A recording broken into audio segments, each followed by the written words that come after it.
Uważam, że bardzo ważne jest, i to odkryłam niedawno, zbudowanie swojej sieci wsparcia. Tą siecią wsparcia w moim przypadku jest właśnie Stowarzyszenie WOM&AN, które to wspiera kobiety w branży fuzji i przejęć. I naszym zadaniem było to, żeby kobiety się spotykały, motywowały, wspierały i budowały tę sieć kontaktów. I ja lubię przezwyciężać te moje strachy i lęki, no bo wiem, że potem czeka coś fajnego, coś ciekawego, coś innego. Plasowanie ubezpieczeń, co to znaczy? Naszym zadaniem jest wynegocjować taki zakres polisy, aby w 100% odpowiadał na potrzeby danej transakcji, na potrzeby naszego klienta. Co myślisz o rynku polskim? Co zauważyłaś przez te ostatnie 6 lat? Są sytuacje, kiedy, tak jak nie wiem, w tamtym roku moi koledzy z Londynu pytali się, co się dzieje, bo w Polsce mają więcej transakcji niż w City? Dokładnie, tak. Zostałyśmy wychowane jako grzeczne dziewczynki, które nie powinny robić pewnych rzeczy. Zawsze chciałam być najlepsza, ale po co być najlepszą, jak można być wystarczająco dobrą dla siebie, po prostu, tak?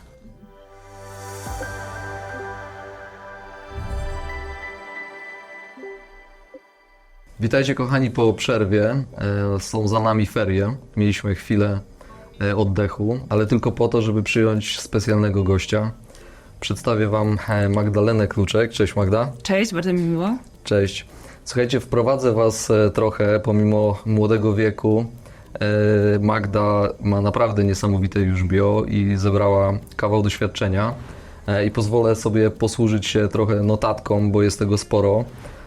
Obecnie jest dyrektorem działu Ubezpieczeń Fuzji i Przejęć w firmie, czy WTW można powiedzieć. Tak. Posiada ponad 6-letnie doświadczenie w branży M&A, specjalizując się w rozwijaniu i zarządzaniu ubezpieczeniami ryzyk transakcyjnych. Jest współzałożycielką stowarzyszenia WOM&AN, któremu bardzo kibicuję, które wspiera kobiety w osiąganiu pełnego potencjału w swojej dziedzinie, w swoich branżach, w swoich markach często. Skończyła studia w obszarze prawa i fuzji przejęć, więc super, gratulacje, będzie o czym na pewno gadać. Magdy główne obszary kompetencji to rozwój biznesu, zarządzanie kluczowymi klientami i procesami plasowania ubezpieczeń. Ojej, zabrzmiało to bardzo poważnie. Nawet nie sądziłam, że taki jest mój profil. Słuchaj, gratulacje Magda i cieszę się, że przyjęłaś zaproszenie. Witamy Cię serdecznie jeszcze raz. Na samym początku chciałbym zapytać Cię o plany zawodowe, ale zaczynałbym od tego etapu takiego, kiedy wybieramy kierunek w ogóle swojego biznesu, czyli najczęściej są to studia i chciałbym zapytać, czy te plany, jeśli były, to czy te plany się ziściły, czy te plany zrealizowałaś zgodnie z założeniami? To jest bardzo ciekawe pytanie i ja bym się cofnęła jeszcze trochę wcześniej, do momentu podstawówki. Trochę powiem nietypowo, bo jestem typową wagą. Może nie jestem fanatyczną zodiakarą, ale jak każda waga jest rozważna i romantyczna, tak jak ja jestem też rozważna i romantyczna i byłam taka, możemy powiedzieć, że od urodzenia. W szkole podstawowej właśnie biły się ze mną te dwa oblicza.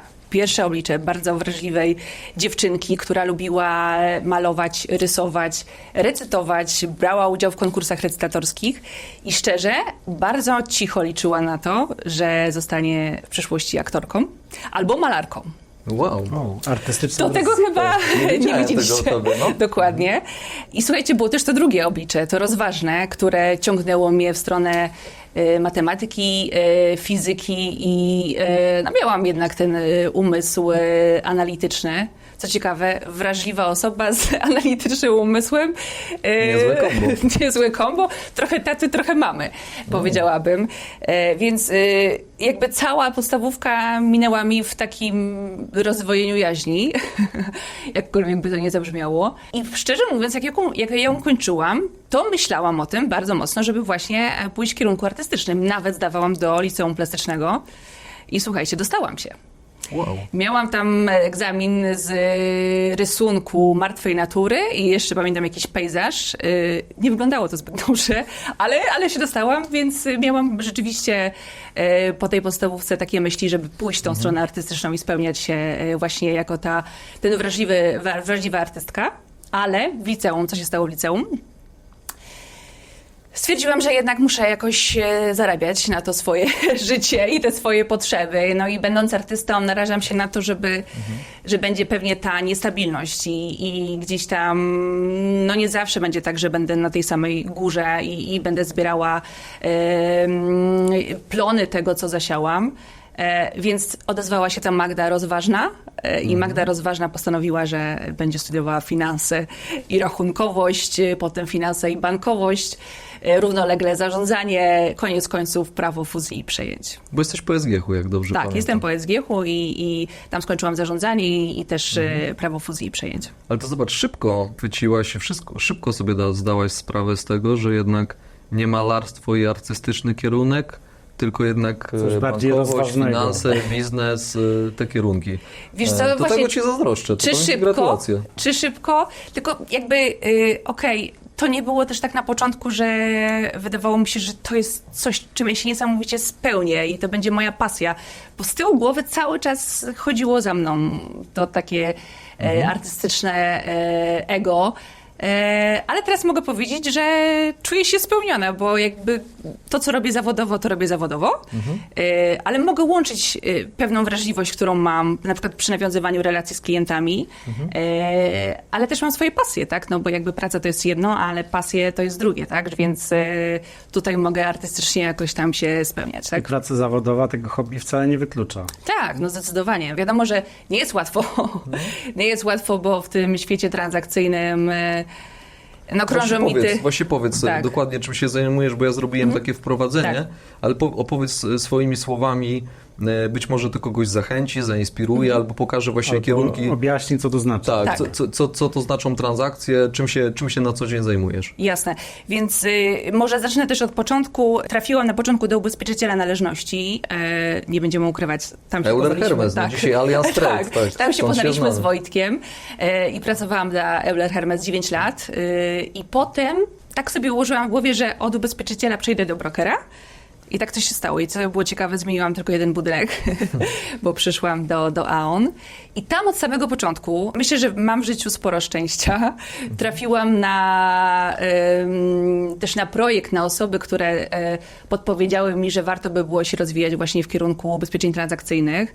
To też było mi bardzo bliskie, ponieważ wcześniej współpracowaliśmy z wieloma kancelariami, mieliśmy kancelarię w grupie Euler Hermes i gdzieś tam też te kontakty w kancelariach prawnych były. W związku z tym mogłam to wykorzystać do tego, żeby potencjalnie generowały mi potencjalne transakcje, projekty do ubezpieczenia. I tak się zaczęło. Zaczęłam ten temat zgłębiać. To był 2018 rok. Można powiedzieć, że początek rozwoju linii ubezpieczeń transakcyjnych w Polsce, w transakcji fuzji i przejęć. I stałam się brokerem. Zdałam egzamin brokerski i obecnie od tamtego czasu, teraz u innego brokera zajmuję się i plasowaniem ubezpieczeń transakcyjnych, jak też rozwojem relacji z klientami, korporacjami, funduszami private equity i kancelariami prawnymi. Wspomniałeś o tym, że miałeś dużo szczęścia. Myślę, że to była kwestia szczęścia, czy raczej miałeś taką zaplanowaną ścieżkę kariery, punkt po punkcie? Wiesz co, ja jestem osobą, która ma pewien zawsze kierunek, w którym idzie, ale ja się absolutnie nie zamykam na to, co się dzieje dookoła i to, co mi los daje. I to, co ciekawe, często mi daje dużo.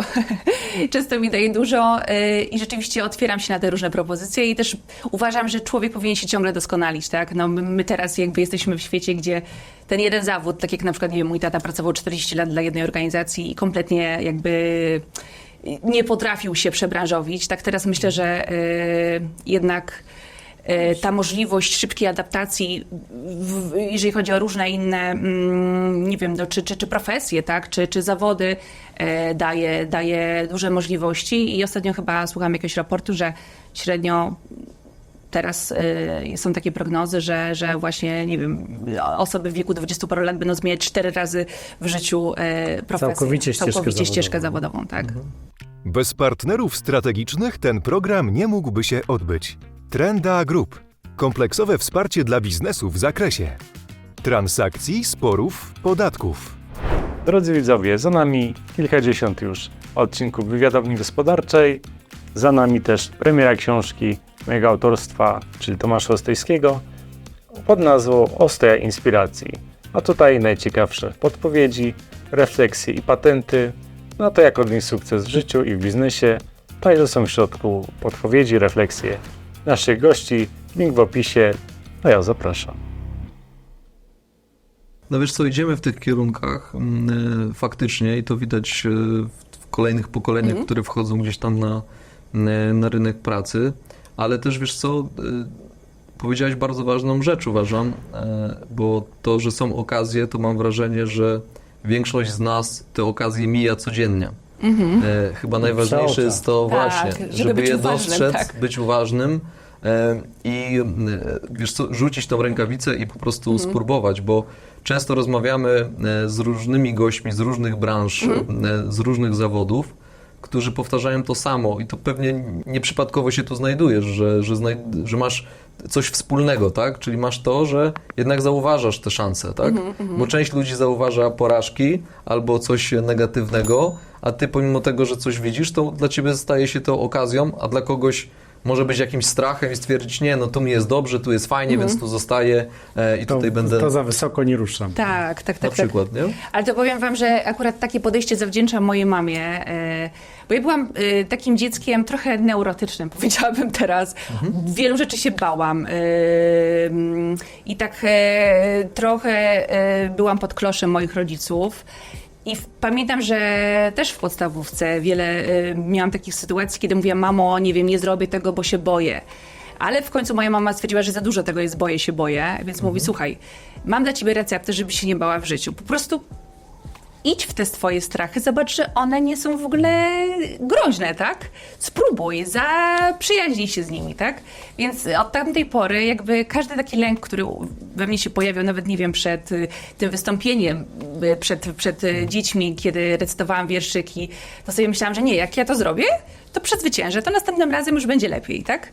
I od tamtej pory, słuchajcie, jest tak, że ja lubię wchodzić poza tą tak zwaną modną teraz strefę komfortu i lubię przezwyciężać te moje strachy i lęki, no bo wiem, że potem czeka coś fajnego, coś ciekawego, coś innego. I rzeczywiście tak jest, tak? I w przypadku zmiany, nie wiem, mojej profesji z pracy dla ubezpieczyciela do brokera, to nie było łatwe i to było bardzo trudne dla mnie. Zresztą, Wojtek, pamiętasz nasze rozmowy wielogodzinne. To było dla mnie bardzo trudne, bo to było nowe środowisko, też bardzo hermetyczne, z długoletnim doświadczeniem i rzeczywiście było trudno mi w to wejść, natomiast to był tak niesamowity skok rozwojowy i dzisiaj postąpiłabym tak samo, absolutnie. Mimo tego, że to rzeczywiście dużo mnie kosztowało i czasu, i energii, i pracy, i nauki, to zrobiłam to samo zdecydowanie. A sama decyzja była kalkulowana, czy trochę taka intuicyjna, tak jak to artyści czasami podejmują decyzję żywioł? No powiem ci, że trochę tak, bo ja nie wiedziałam, na co się pisze. Wiesz, to też było ciekawe, że ja zostałam zatrudniona po to, żeby zatrudniać klientów strategicznych do działu klienta strategicznego. Mam tutaj na myśli takie spółki, jak spółki Skarbu Państwa, branża energetyczna, nie wiem, kopalnie. Kolosy, olbrzymie firmy, zatrudniające często tysiące ludzi, nie? Dokładnie tak, tam był nawet duże próg struktury. 1 miliard złotych obrotu rocznego, więc to są duże spółki. I rzeczywiście, oczywiście próbowałam na początku odbywać takie spotkania, co nie jest łatwe, bo takie relacje się buduje latami, tak? Ale przy okazji, tak jak powiedziałam, pojawiła się ta szansa, żeby rozwijać ten projekt w Polsce ubezpieczeń transakcyjnych i w to weszłam, bo to po prostu poczułam, tak? I to też tutaj ogromne podziękowania dla ludzi, i dla moich przełożonych, którzy powiedzieli, Magda, okej, i widzisz potencjał, to rób, tak? No, ja już ci dziękuję z tej rozmowy i to zrobię taką klamrę i to podsumuję, bo mam małą córkę, której też staram się te pewne strachy uwypuklać i pakować ją w to, o czym ty powiedziałaś. Wielkie gratulacje dla mamy Magdy, bo uważam, że zrobiła kawał dobrej roboty, bo uważam, że właśnie w ten sposób budujemy nasze dzieci, później dorosłych, rozsądnych ludzi, którzy po prostu próbują, bo zobacz, ta pierwsza próba, na którą się zdobyłaś, nawet jako dziecko, czy recytując wiersze, czy inne rzeczy, to ten strach miał faktycznie wielkie oczy, weszłaś, zebrałaś jakąś nagrodę i to zaczyna napędzać. Oj, niesamowicie. Znaczy to uczucie, że jakby spodobałam się komuś, że jest jakiś efekt, rezultat, że poszło mi dobrze, nawet samej siebie, że byłam z siebie zadowolona. To było niesamowite. I jeszcze a propos tego, wiesz, ostatnio właśnie jedna z moich koleżanek ze stowarzyszenia, o którym też za chwileczkę powiem. WOM&AN, tak? Tak, WOM&AN, które właśnie zrzesza kobiety w naszej branży fuzji i przejęć szeroko pojętej. Powiedziała na spotkaniu no, taką śmieszną historię, że oczywiście jest pisklak i jest mama, która się opiekuje pisklakiem i jest pisklak, który mówi do mamy: mamo, a co się stanie, jak ja wypadnę z tego gniazda i w ogóle spadnę na ziemię? A mama mówi: a co się stanie, jak polecisz? Fajnie. No właśnie, słuchajcie, i to zawsze jest chyba, zawsze są te dwie strony i interpretacja tych wszystkich takich lęków jest taka, że właśnie, a co się stanie, jak polecisz, tak? Super, absolutnie to chwyca. No. Także to dla twojej córki O, takie tym też nawet przesłanie. opowiadał jeden z naszych gości, Fryderyk Karzełek, Aha. który mówił, że kiedy utknął w pracy jeszcze etatowej, no to wiedział, że już tam gdzie jest, nie pójdzie dalej, albo się mógł wycofać, albo mierzyć wyżej. No tak. Zdecydował się mierzyć wyżej i mówi, że to był przełomowy moment w jego życiu. No właśnie, Zrobił wiecie, coś, czego troszeczkę się obawiał, a potem się okazało, że puk i tam nic nie ma. to nic nie ma, tak? Nie ma tej bariery. Jak to było, że strach puka do drzwi, puka tam odwaga i mówi tak, że tutaj niczego się nie boję, tak? Więc wiecie, ja uważam, że takie momenty są bardzo trudne dla nas i każda zmiana jest trudna, bo to jest jakby, no właśnie wyjście z tego poczucia bezpieczeństwa i na początku jest ciężko, ale myślę, że każda zmiana, no, nawet jak nam się na początku wydaje, że ona jest zła, przynosi coś dobrego. Bo każda zmiana miesza trochę. No trochę nowa tak, sytuacja. tak. I powoduje to, że my musimy w jakiś sposób, nie wiem, się rozwinąć, udoskonalić, coś zmienić w swoim życiu, tak? Moja mama też ją przywołam kolejny raz. Zawsze mi mówiła, że okej, jeżeli chcesz jakieś zmiany, to zacznij nawet od tego, żeby zmienić sobie drogę z domu do pracy albo drogę z domu do szkoły, tak? Żeby jakieś nawet małe zmiany w rytuałach. I teraz akurat byłam świadkiem kłótni z tatą, bo mój tata lubi utarte schematy, pracował 40 lat w jednej organizacji, moja mama zmieniała pracę co jakiś czas, była nauczycielką, potem miała własną działalność, potem zaczęła studia w wieku 50 paru lat, kolejne. I ona po prostu uwielbia wystawiać się trochę na takie Próby. Na takie próby, tak? I motywuje do tego mojego tatę, a to wychodzi różnie, ale są razem 53 lata, więc jest dobrze. Wiesz, to ważne chyba w domu, żeby była pewnego rodzaju równowaga Tak. i pewności siebie również i tego, co masz. No, ja cię znam trochę dłużej, więc ciężko jest opowiedzieć w jednym odcinku wszystko naszym widzom. Musielibyśmy rozmawiać. Musielibyśmy pewnie kilka odcinków spokojnie nagrać. Ale chciałem to podkreślić, że zawsze też powtarzałaś, że twój tata bardzo mocno też zbudował ciebie, właśnie tą pewność siebie, czyli to, co należy gdzieś tam do strony męskiej w związku, więc tu należą się absolutnie gratulacje. A czasami wypychanie z jednej czy z drugiej strony, a że miałaś to z dwóch, wow, no to tylko się cieszyć, tak? Jesteś poniekąd... Bodźców nie zabrakło. Tak, Nie. tak, a dzięki temu jesteś pewnie tu, gdzie jesteś, co zawdzięczasz absolutnie sobie, no bo ty podejmowałaś te decyzje, ty w nich się odnajdywałaś i ty je zbudowałaś, więc... Wiesz co, Wojtek, sobie, ale też ludziom, których spotykałam na swojej drodze, to na pewno. Tak jak powiedziałam wcześniej o tym szczęściu, to myślę, że ja miałam ogromne szczęście do ludzi. Ty jesteś jednym z przykładów. super, Natomiast to miło. dla mnie i uważam, że to jest bardzo ważne, jeżeli chodzi o jakieś takie rady dla osób, które chcą budować swoją karierę, to jest to, do jakiego miejsca my trafimy na samym początku swojej kariery i jakimi ludźmi będziemy się otaczać. Takimi, którzy będą nas motywować, czy takimi, którzy będą nas tłamsić nasze marzenia, tak? Dużo zależy od tego pierwszego miejsca. Uważam, że tak. Czyli to właśnie, to powiedz właśnie, kto cię zainteresował tym kierunkiem w ogóle biznesu? Jak to opowiedz, bo mam wrażenie, że trochę idziesz w taką stronę, więc chciałbym to... Wiesz co, tak, bo myślę, że te początki są bardzo ważne i chciałabym o nich powiedzieć. I to była też mieszanka trochę przypadku, tak to w moim życiu bywa, i trochę świadomej decyzji. Mam takiego kolegę, znajomego, który mówił mi, że słuchaj Magda, jest taka firma Euler Hermes, dla której warto by było pracować, bo to jest dobry gracz, z dobrym kapitałem i zacznij tam, a zobaczymy, gdzie będziesz dalej. No i rzeczywiście tak było, tak? Złożyłam CV, miałam spotkanie z naszym... Arturem Wiśniewskim. Tak, pozdrawiamy Cię, Artur. pozdrawiamy. No po prostu... Wspominamy co jakiś Super, czas, tak. dokładnie, tak? Potem trafiliśmy do Tomka Delmana, również go pozdrawiamy, i Macieja Bardzo Harczuka. serdecznie, tak. I rzeczywiście to było miejsce, no myślę, że Wojtek się zgodzisz, taka kuźnia talentów, tak? Absolutnie. Po pierwsze osoby tak świetnie dobrane, które tworzyły bardzo zgrany zespół. Po drugie zaplecze szkoleniowe, którego ja nie spotkałam już później w Partnerstwo, pełne Tak. wsparcie, takie wiesz, wychowanie, powiedziałbym też w jakiś sposób biznesowe, złapanie Biznesowe, takich tak, podstaw, tak. Danie dużej swobody, bym powiedział nawet, takiej, gdzie ja też bardzo wiele zawdzięczam tym ludziom, z którymi pracowaliśmy, bo wspólnie uważam, że robiliśmy coś naprawdę wyjątkowego. I to wtedy jeszcze nie była korporacja, jak my zaczynaliśmy. Tak, to bardziej taka rodzinna tak. firma, atmosfera i Tak. zasada wsparcia i takiego, nie wiem, no, wzajemnego Dobre motywowania miejsce, się. żeby zacząć w ogóle. Właśnie dlatego, wiesz, mówię, że to jest bardzo ważne, gdzie trafiasz.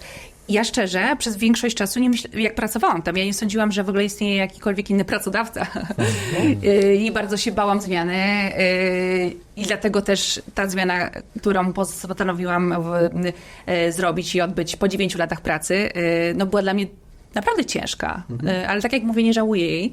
Natomiast te 9 lat, które spędziłam w Euler Hermes, dały mi i tak jak powiedziałeś, taki sznyt dobrego sprzedawcy, osoby, która jest w stanie świetnie budować relacje biznesowe, bo miałam świetnych ludzi dookoła i miałam świetną bazę szkoleniową. Miałeś od kogo się uczyć. Tak. Miałam od kogo się uczyć, miałam od kogo się inspirować i to też była, wiesz, szkoła życia dla mnie. Jako 24-5-letnia dziewczyna jeździłam na spotkania, nie wiem, do Elbląga, Olsztyna. Miałam tam 3 spotkania, wracałam, poznawałam różnych przedsiębiorców z różnych branż. I to było ciekawe, że ja uwielbiałam ich słuchać, ich historii. Łączyć kropki, patrzeć, co jest ważne.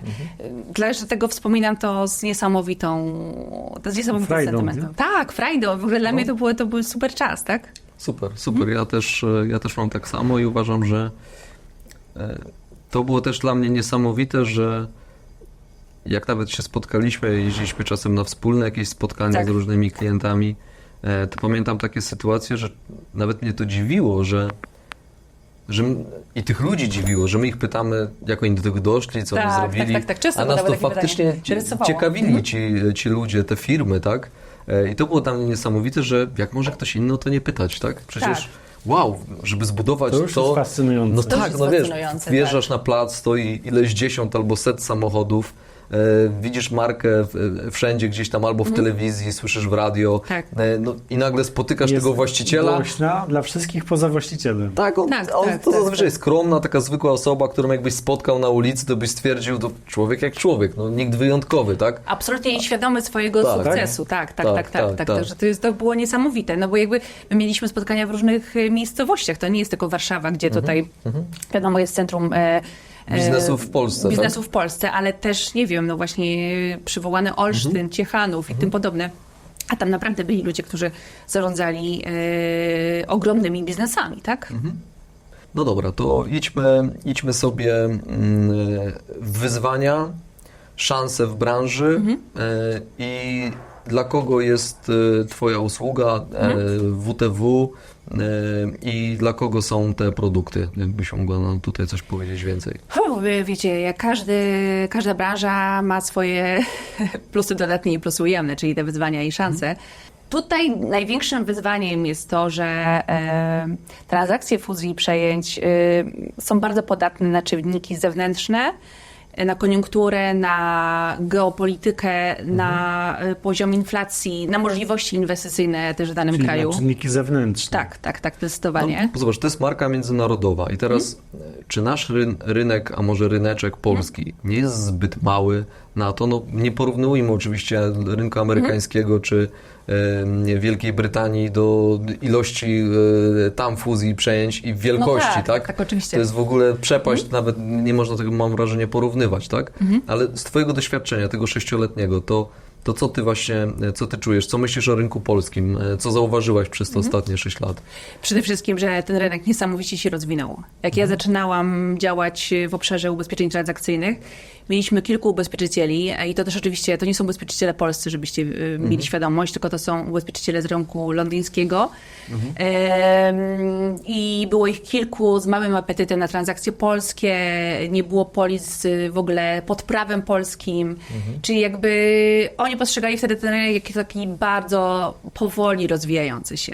Więc przez te 6 lat zmieniło się tak wiele, że są sytuacje, kiedy, tak jak nie wiem, w tamtym roku moi koledzy z Londynu pytali się, co się dzieje, bo w Polsce mają więcej transakcji niż City? Dokładnie, tak. I rzeczywiście tak jest, słuchajcie, jest ponad 20 paru ubezpieczycieli, w tym myślę, że około 10 teraz z polskimi underwriterami, którzy po polsku są w stanie przejrzeć umowę SPA, raporty due diligence. To trwa bardzo szybko, proces plasowania skrócił się niesamowicie, więc ten rynek niesamowicie się rozwinął, ale to też przez to, że transakcji jest więcej. Oczywiście tamten rok był też trudny, no bo mieliśmy trudne sytuacje na rynku. I tak jak na początku pamiętam, te transakcje działy się bardzo szybko. Czyli mamy 2-3 miesiące, mamy transakcje. Tak teraz niestety one się mocno wydłużają w czasie. Właśnie z powodu różnych czynników tych zewnętrznych. Więc trzeba być cierpliwym. Trzeba być cierpliwym i zaterminowanym. Tak? Ale zdarza się, że szefowie z Londynu dzwonią, mówią: Magda, przestopuj, nie może tak mocno się dorozwijać. Aż tak nie. Chciałabym, żeby tak było i dążę do tego, żeby tak było. Ale to, co jest fajne, to rzeczywiście, że doganiamy i stawkami tutaj w Polsce i w ogóle całą aktywnością. Na pewno krajom Europy Zachodniej, takim jak Hiszpania, Francja, gdzie jakby ta linia ubezpieczeń była znana już dużo wcześniej, tak? A sam w ogóle proces, czy słowo plasowanie ubezpieczeń, co to znaczy? Już mówię, więc to jest jakby wychodzenie na rynek po oferty ubezpieczeniowe do ubezpieczycieli, bo to robi broker, czyli wybiera najlepszą ofertę. I naszym zadaniem jest uplasować to ryzyko, czyli doprowadzić do tego, że underwriter jest w stanie je oszacować, odpowiednio przeredagować polisę szytą na miarę pod tą konkretną transakcję, a naszym zadaniem jest wynegocjować taki zakres polisy, aby w 100% odpowiadał na potrzeby danej transakcji, na potrzeby naszego klienta. A naszym klientem może być zarówno strona sprzedająca, jak i kupująca, którą reprezentują zazwyczaj pełnomocnicy w postaci kancelarii prawnych. I ja współpracuję z funduszami private equity, z korporacjami, które właśnie oprócz rozwoju organicznego przejmują inne spółki i to właśnie z nimi działamy w tym obszarze. Mieliśmy jeszcze tutaj cykl o osobistych poradach. Nie wiem, czy to już jest ten moment. Może porady dla osób, które dopiero wchodzą w karierę zawodową. Myślę, że masz już tu jakieś swoje porady czy podpowiedzi, co robić, czego nie unikać. No mieć dużo fuksa, to już wiemy. Tak, to na pewno, ale wiesz, to szczęście to nie wszystko, tak? To umówmy się. I ja bym powiedziała, że też to ciągłe doskonalenie się i otwarcie na rozwój, że jakby nie można zatrzymać się w pewnym momencie, tylko cały czas otwierać się, być kreatywnym, to jest na pewno to. I uważam, że bardzo ważne jest, i to odkryłam niedawno, zbudowanie swojej sieci wsparcia. No. Tak. No to fajnie. To posłuchamy więcej.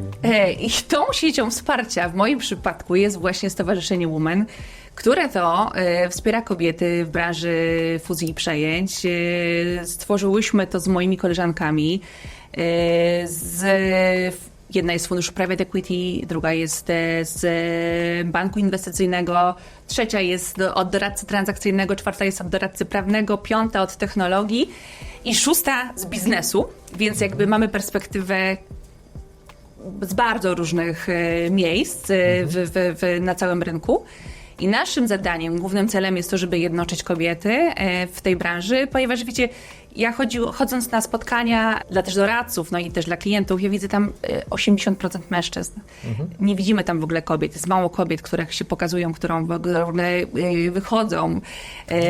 I naszym zadaniem było to, żeby kobiety się spotykały, motywowały, wspierały i budowały tę sieć kontaktów. I przy okazji oczywiście to mnie niesamowicie napędza i też daje takie niesamowite możliwości do poznania osób. Nawet takich senior, kiedy wcześniej ciężko mi było do nich dotrzeć, bo są to zapracowane osoby po prostu. Że człowiek potrzebuje takiej sieci wsparcia. Oj, tak, Jak niesamowicie. nie może znaleźć, to może sobie sam stworzyć. Przecież już kiedyś tak ktoś powiedział, tak, że jeżeli nie możesz dotrzeć do jakiegoś celu, to sobie po prostu spójrz to miejsce. To i tyle, tak? Dokładnie. Że powiem wam, że to jest świetne, bo możemy sobie mówić o swoich problemach, czy sytuacjach jakichś kryzysowych i każdy z nas patrzy na to z innej perspektywy. Albo jedna mówi, byłam tam, miałam to samo, wyszłam z tego tak. I to jest naprawdę niesamowite. Drogowskaz. Tak, drogowskaz. Tak. Świetne. Chyba nawet w ogóle Larry Ellison z Oracle właśnie chyba jako pierwszy to powiedział, że jeżeli nie możesz sobie znaleźć środowiska, Tak. to sobie stwórz, a jak nie możesz znaleźć dobrego miejsca pracy, to stwórz je sobie. No nie dość, że stworzył Oracle, to potem jak się okazało, był mentorem i Steve'a Jobsa i potem Ilona właśnie. Muska. I to chyba jedyny taki facet na ziemi, który mentorował jednemu i drugiemu z dużymi sukcesami. I też wyszedł z założenia, że należy sobie to środowisko otworzyć. Okej, czyli ma to sens. Ma sens. Tak.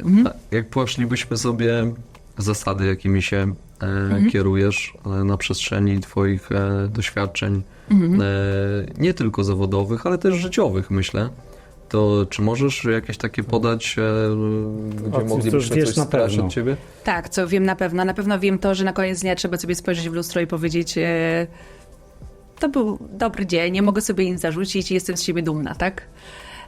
To jest, myślę, że najważniejsze, żeby nie robić niczego wbrew sobie, bo to gdzieś zawsze będzie uwierało i mam wrażenie, że to może wyjść. Na co ja stawiam? Na pewno na transparentność, na zaufanie i na uczciwość, bo wydaje mi się, że to są takie zasady, które powodują, że i klienci chcą być z nami dłużej i ludzie też chcą z nami przebywać, po prostu, tak?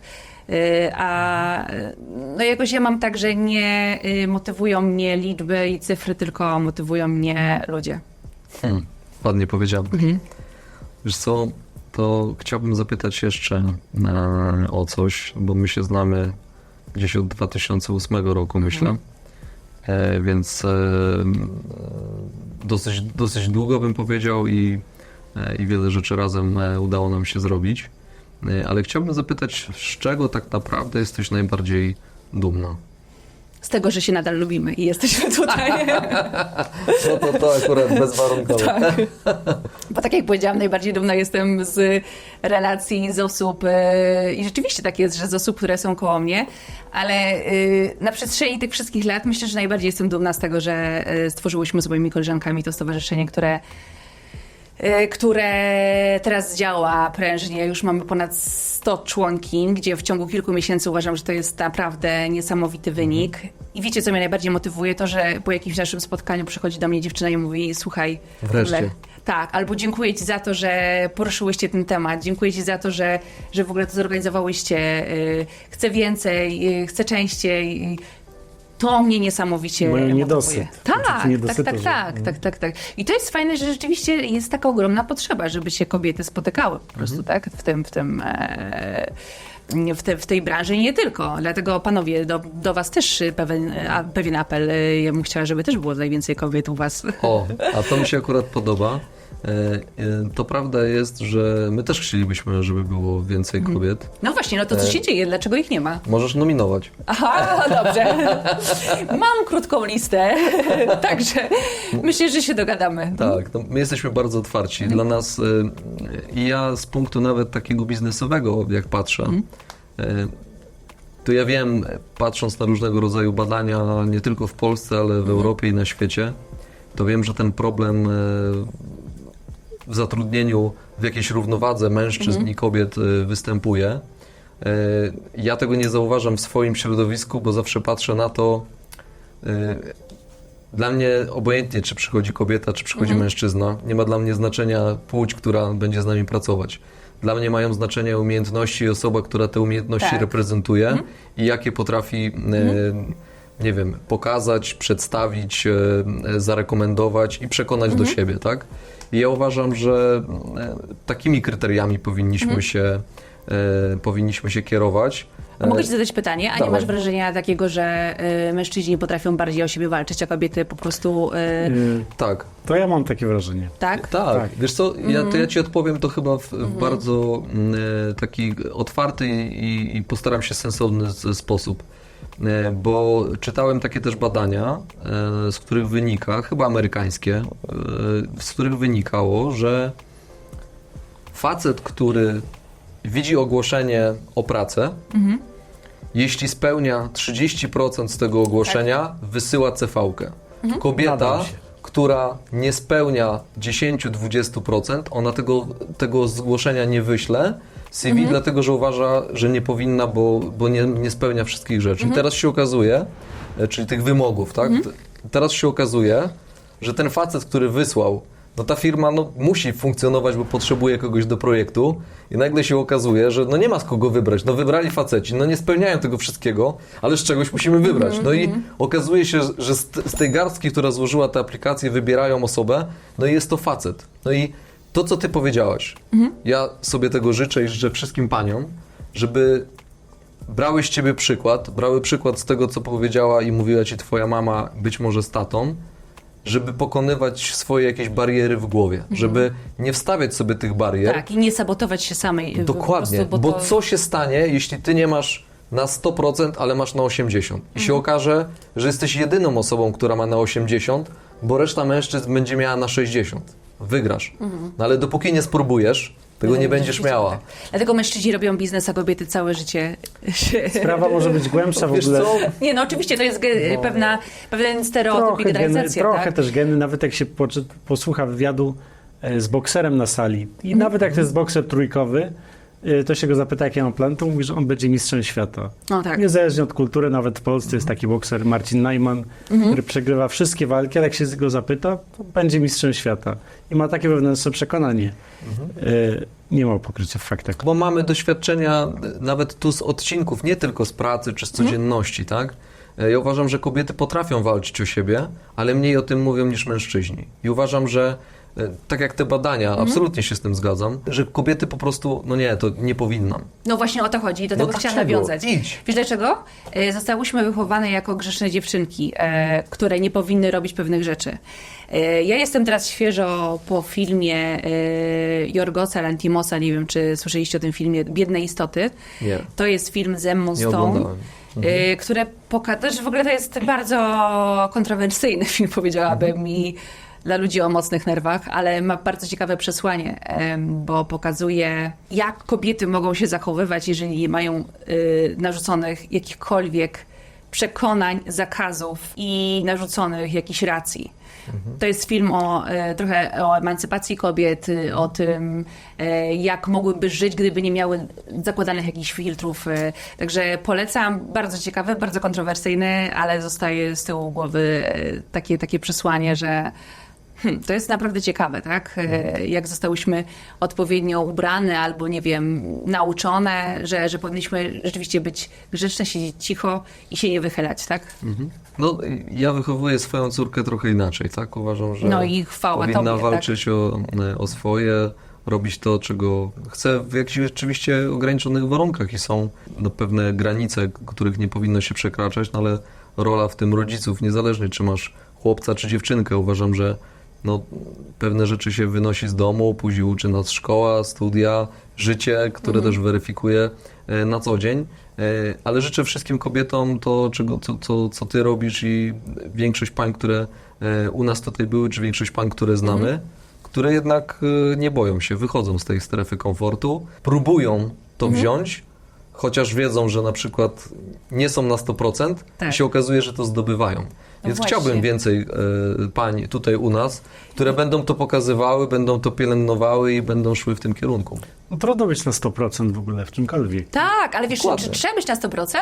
Bo trzeba być wystarczająco, Pytanie, czy trzeba być, dobrą po prostu, tak? Ja, żeby to zrozumieć, potrzebowałam 30 paru lat życia. Bo zawsze chciałam być najlepsza, ale po co być najlepszą, jak można być wystarczająco dobrą dla siebie, po prostu, tak?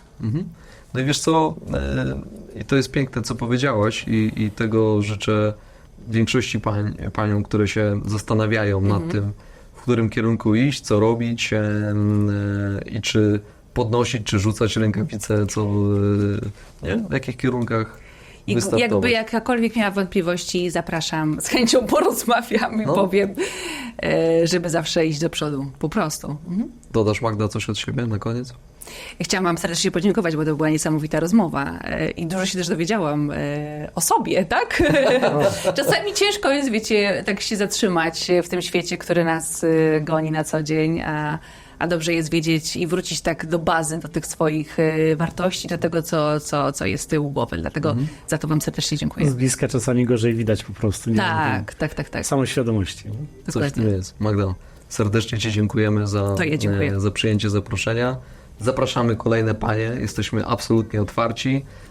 Być może Magda faktycznie kogoś nominuje z Was, dziewczynę ze stowarzyszenia WOM&AN, do czego serdecznie zapraszamy. Przysyłajcie zgłoszenia, czekamy na Was, chętnie poznamy Wasze historie, bo pamiętajcie, że ten program jest po to, żeby nie tylko nasze dzieci, ale też ludzie, którzy wchodzą na rynek pracy czy wybierają kierunki studiów, mogli poznać każdy zawód, każdą branżę i świadomie zdecydować, co w życiu chcą robić albo co ich bardziej kręci, więc od Was zależy, czy to im po prostu ułatwimy. Dzięki serdeczne, do zobaczenia, cześć. Dziękujemy.